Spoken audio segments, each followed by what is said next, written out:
Hey everyone, let's have a quick talk about elegies. Now, elegies are the last type of poem that we're going to discuss this term. So we want to start out by going to the course content tab, then the lecture materials folder, then the genre number 2 poems folder. Then we'll scroll down to odes and elegies. And the reason that these are grouped together, sorry for the background noise there. The reason these are grouped together is that, they're both romantic types of poems. They both come from Romanticism, which you'll have learned about in a different lecture video. All right, so going into elegies. So an elegy is a poem with the primary purpose of lamenting the loss of a person, a period of time, an idea, or something else, something that has passed on or died in some way or another. There is special emphasis on the special quality of the subject and the suffering experienced from or by their loss. And I will say, in some poems, or in some of these elegies, and traditional elegies, there is a comfort that is given at the end of the poem. And we'll observe this in Not an Elegy for Mike Brown as well, but I'll go over that in a video specifically on that poem. Alright, so we have a couple different web links here. They both offer additional information about elegies. We'll click on this one first, and it'll take us to this poets.org website. Alright, now give us a bit of history about the form. The elegy began as an ancient Greek metrical form and is traditionally written in response to the death of a person or group. Now, when it says it's a metrical form, that means that it's a form that was originally based on having a specific meter. We've talked about meter previously. All right, so it was a meter poem. Now, over time, that changed. It's not necessarily a meter poem anymore. All right. Though similar in function, the elegy is distinct from the epitaph, the ode, or the eulogy. The epitaph is very brief, the ode solely exalts, and the eulogy is mostly written in formal prose. So what that means is that an elegy is different than an epitaph, which is a different type of poem, in that an elegy is much longer, which you'll see in Not an Elegy for Mike Brown. That's pretty long. The ode simply praises its subject. There's the subject that's being praised is not being lost in any way. So like an ode to a nightingale, the subject being praised is the nightingale, is nature, the immortality of nature.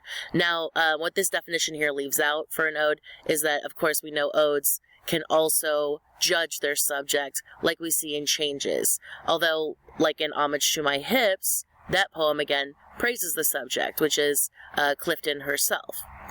Alright, so then a eulogy, it's different in that it's not written in a poetic form. There's no meter, there's not going to be rhyming, there's not going to be a ton of rhetorical devices. They'll just be talking the way that a person normally talks. The elements of a traditional elegy mirror 3 stages of loss. First, there is the lament, where the speaker expresses grief and sorrow.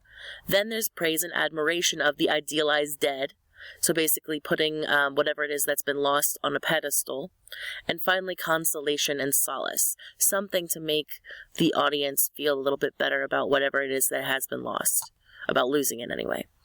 The 3 stages can be seen in W.H. Auden's classic, In Memory of W.B. Yeats, written for the Irish master, which includes these stanzas. With the farming of a verse, make a vineyard of a curse.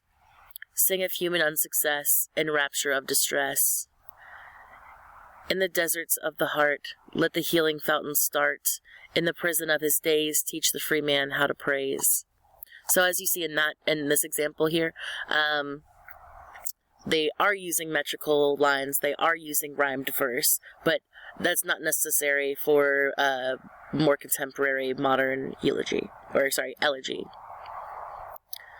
And then they go on to list a few other examples that you can feel free to take a look at, because the link is posted on Blackboard in our folder as well. Many modern elegies have been written not out of a sense of personal grief, but rather out of a broad feeling of loss and metaphysical sadness. So traditional elegies would have been mourning a specific person, a specific time period, whereas now it could be more like the loss of an idea, loss of a person, the loss of a feeling, something more abstract. A famous example is the mournful series of 10 poems in Do We Know Elegies by German poet Rainer Maria Rilke. The first poem begins, "If I cried out, who could hear me up there among the angelic orders? And suppose one suddenly took me to his heart, I would shrivel." So that seems like something dealing with matters of the soul, matters of the heart, matters of love, more abstract concepts, things that are not physical. And then they go on to describe some other works. All right. So I'm going to close out of here. And I wanted to show you, this is another link that you'll find in Blackboard. I wanted to show you this site real quick. These are not poems that you're going to be graded on or anything, but I wanted to show you another example of an elegy besides just not an elegy from Mike Brown. All right, so they give us a ton of different examples, and the one that I chose was number 3, Elegy for a Father, Do Not Go Gentle in That Good Night by Dylan Thomas. Thomas's poem for his dying father is a villanelle, which is a form of poem in which 2 lines repeat, just as thoughts recur obsessively in grief, and appear together in a hard-hitting end. Do not go gentle in that good night, rage, rage against the dying of the light.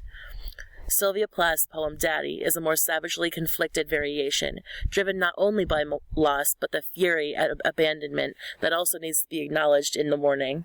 I was 10 when they buried you. At 20 I tried to die and get back to you.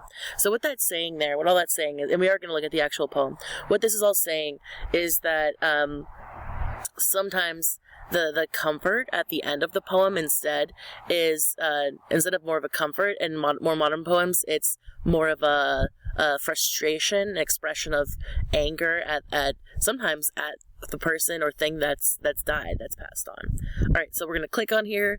It'll open up this right here. This is the poem. Do not go gentle into that good night. Do not go gentle in that good night. Old age should burn and rave at the close of day. Rage, rage against the dying of the light. Though wise men at their end know dark is right, because their words had forked no lightning, they did not go gentle into that good night. Good men the last wave by, crying how bright their frail deeds might have danced in a green bay. Rage, rage against the dying of the light. Wild men who caught and sang the sun in flight, and learned too late they grieved it on its way. Do not go gentle into that good night. Grave men near death, who see with blinding sight, blind eyes could blaze like meteors and be gay. Rage, rage against the dying of the light. And you, my father, there on the sad height, curse, bless me now with your fierce tears, I pray. Do not go gentle into that good night. Rage, rage against the dying of the light. So guys, I don't know about you, but what I pick up from this poem is largely a sense of, again, frustration of not just grief but anger as well.